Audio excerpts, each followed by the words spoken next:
Hello मेरे प्यारे बच्चों, कैसे हैं आप सभी। तो आइए सुनते हैं कहानी मिठाई वाला। प्रस्तुत है कहानी मिठाई वाला। इस कहानी में एक व्यक्ति अपने बच्चों की मृत्यु के बाद गांव-गांव, गली-गली में खिलौने, बांसुरी और मिठाई बेचकर अन्य बच्चों में अपने बच्चों की छवि देखना चाहता है। जब वह आवाज़ लगाता है तो बच्चे भी उसके पास दौड़े दौड़े आते हैं। धनवान होने पर भी वह व्यक्ति मन के सुख के लिए गलियों में बच्चों को लागत मूल्य पर खिलौने, मिठाई बेचता फिरता है। तो लीजिए, प्रस्तुत है यह कहानी। बहुत ही मीठे स्वर के साथ वह गलियों में घूमता हुआ कहता, बच्चों को बहलाने वाला खिलौने वाला, बच्चों को बहलाने वाला खिलौने वाला।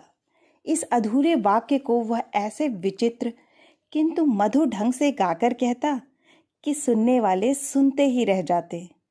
उसका स्नेहपूर्ण गान सुनकर निकट के घरों में हलचल मच जाती।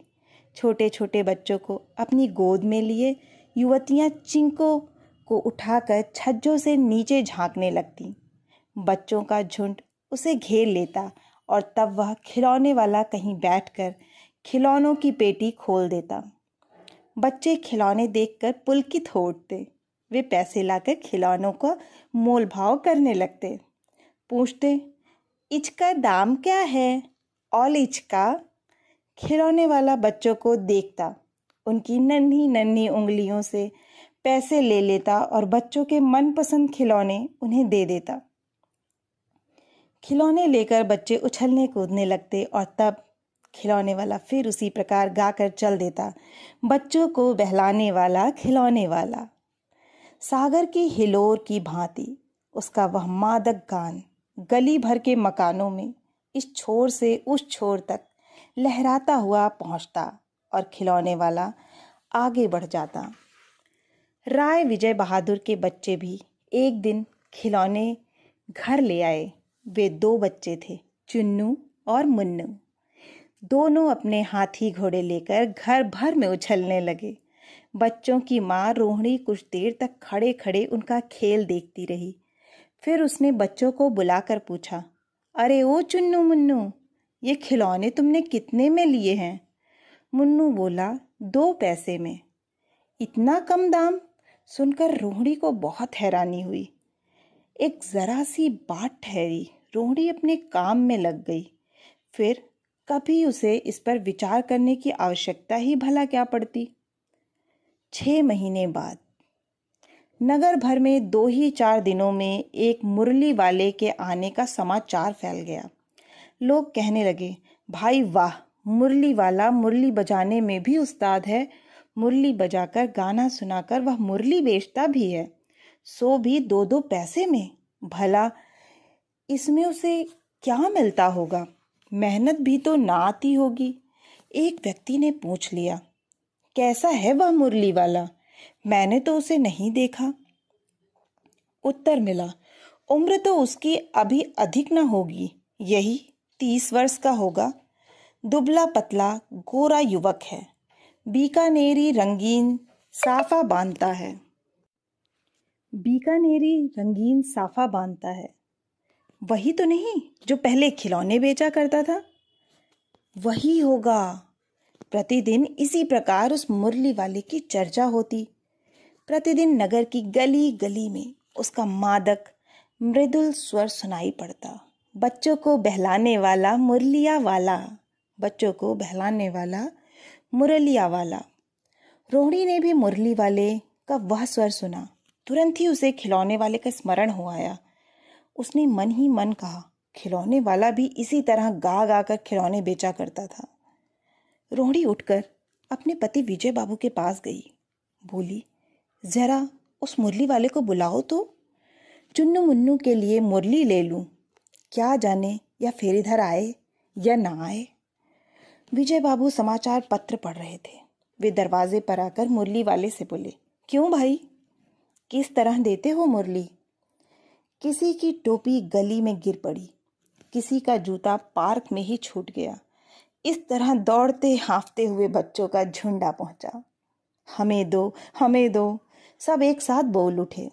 मुरली वाला हर्ष से गदगद हो उठा और बोला, हाँ हाँ, सबको देंगे। हाँ बाबूजी, क्या पूछा था आपने? कितने में दी? तो वैसे 3-3 पैसे के हिसाब से हैं, पर आपको 2-2 पैसे में ही दे दूंगा बाबूजी। विजय बाबू मुस्कुराकर बोले, तुम लोगों की झूठ बोलने की आदत होती है। देते होंगे सभी को 2-2 पैसे पे, पर एहसान का बोझ मेरे ऊपर लाद रहे हो।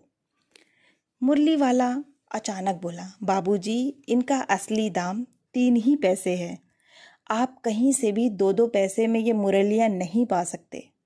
मैंने तो पूरी 1000 बनवाई थी, तब मुझे इस भाव पड़ी हैं। विजय बाबू बोले, अच्छा अच्छा, मेरे पास ज़्यादा वक्त नहीं है, जल्दी से 2 मुरलियाँ निकाल कर दे दो। 2 मुरलियाँ लेकर विजय बाबू फिर मकान के भीतर पहुंच गए। मुरली वाला देर तक उन बच्चों के झुंड में मुरलियाँ बेचता रहा। उसके पास कई रंग की मुरली थी।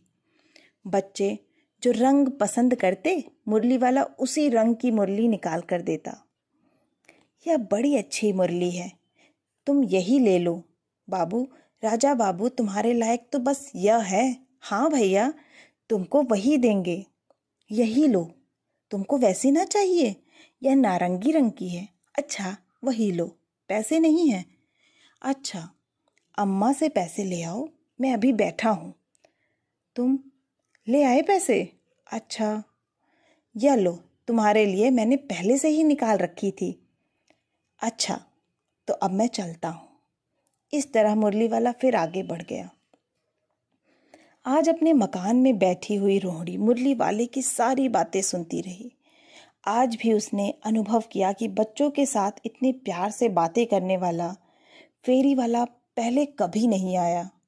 फिर वह सौदा भी कैसा सस्ता बेचता है, आदमी कैसा भला जान पड़ता है। समय की बात है जो बेचारा इस तरह मारा मारा फिरता है। पेट जो न कराए सो थोड़ा। 8 महीने बाद सर्दी के दिन थे। रोहिणी स्नान करके अपने मकान की छत पर बाल सुखा रही थी। उसी समय नीचे की गली में सुनाई पड़ा, बच्चों को बहलाने वाला मिठाई वाला। मिठाई वाले का स्वर उसके लिए परिचित था। झट से रोहिणी नीचे उतर आई। दादी से बोली, जरा उसे बुलाइए ना, बच्चों के लिए मिठाई ले लूं। दादी उठकर बाहर आकर बोली, ए मिठाई वाले, इधर तो आना। मिठाई वाला निकट आ गया, बोला, माँ जी, कितनी मिठाई दूं? नई तरह की मिठाइयाँ हैं, रंग बिरंगी, कुछ कुछ खट्टी, कुछ कुछ मीठी और जायकेदार। इन गुणों के अतिरिक्त ये खांसी को भी दूर करती हैं। कितनी दूं? 1 पैसे की 16 देता हूँ। दादी बोली, 16 तो बहुत कम होती है, भला 25 तो देते।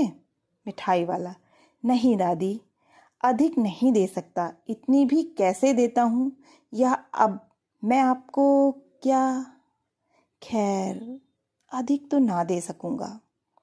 रोहिणी दादी के पास ही बैठी थी, बोली, दादी फिर भी काफी सस्ती दे रहा है, 4 पैसे की ले लो, ये रहे पैसे। मिठाई वाला मिठाइयाँ गिनने लगा।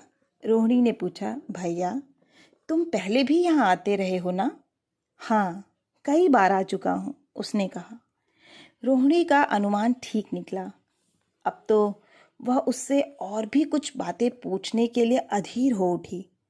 वह बोली, इस काम में मिलता क्या है?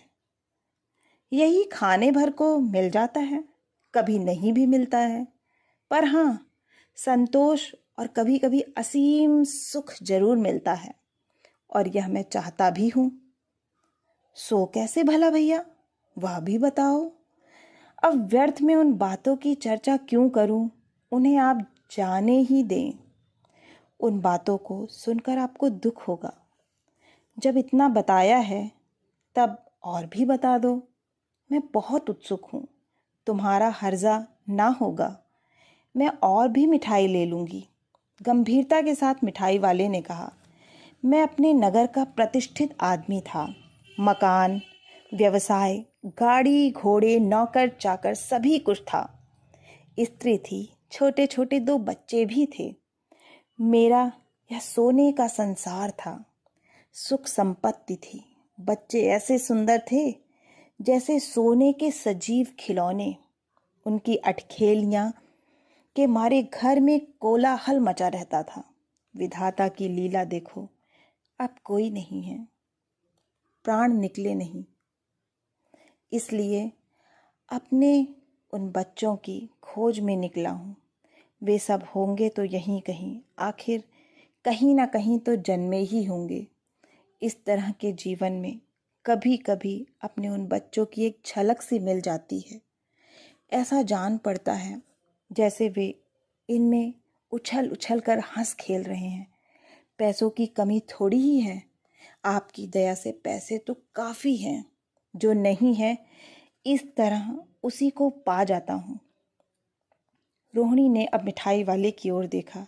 उसकी आंखें आंसुओं से तर थी।